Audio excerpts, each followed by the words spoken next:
আমার বাচ্চার জন্য একটি নাম নির্বাচন করেন, যেই নামের মধ্যে বিপ্লবী চেতনা থাকবে। আমার সন্তানের জন্য একটি নাম নির্বাচন করেন, যেই নামটা সাহসিকতার পরিচয় বহন করবে। আমি অনেক যাচাই বাছাই করে ওর সন্তানের নাম দিয়েছিলাম ফিরিনাস, বিপ্লবী এবং সাহসী। সম্মানিত ভাইয়েরা, আজকের ওর সন্তানের চেহারার দিকে তাকানো যায় না। আজকের আমার মা প্রায় পাগল হয়ে যাচ্ছে, জ্ঞান হারিয়ে ফেলছে। আমার ভাই বোন তারা পাগল হয়ে যাচ্ছে। আমার 6 ভাই বোনের মধ্যে সবচেয়ে ছোট ছিল শরীফ উসমান হাদি। আজকের তার লাশ আমার কাঁধে বহন করতে হচ্ছে। আজকের আপনাদের কাছে আমার কোনো দাবি নাই, শুধু একটি দাবি।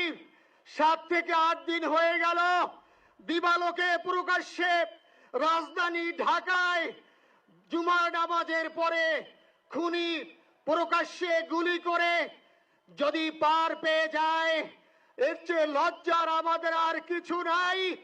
যদি বর্ডার পাস হয়ে যায়, 5 থেকে 7 ঘন্টা সময় তারা কেমন করে গেল, এই প্রশ্ন জাতির কাছে রেখে গেলাম। আমার কোনো চাওয়া পাওয়া নাই। আমার ভাই ওসমান হাদি শহীদ হয়েছে, ওর শহীদি তামান্না ছিল। আপনারা ওর বক্তব্য শুনেছেন, আপনারা শহীদ ওসমান হাদির টক শো শুনেছেন।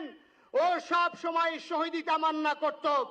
হয়তো আল্লাহ তাআলা ওর শহীদি সেই মত নসিব করে দিয়েছেন। কিন্তু আপনাদের কাছে আমি এই ঋণ কোনদিন আমি ছাড়ব না। আমার ভাই শরীফ ওসমান হাদির বিচার যেন প্রকাশ্যে এই বাংলার জমিনে আমরা দেখতে পারি। ভাইরা আমার, 7-8 দিন হলো, এখনো পর্যন্ত আমরা কিছুই করতে পারলাম না। এই দুঃখে কলিজা ছিঁড়ে যাচ্ছে।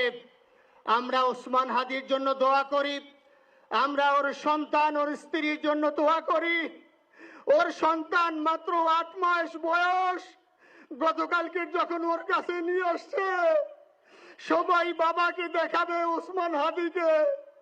আমি বললাম কি লাভ হবে, ও তো কোনোদিন ওর বাবার চেহারা কথা বলতে পারবে না। ওর ছেলে আর কোনোদিন জানবে না যে আমার বাবা কেমন ছিল।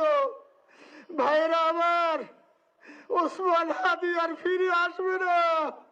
ওসমান, তুমি দেখে যাও,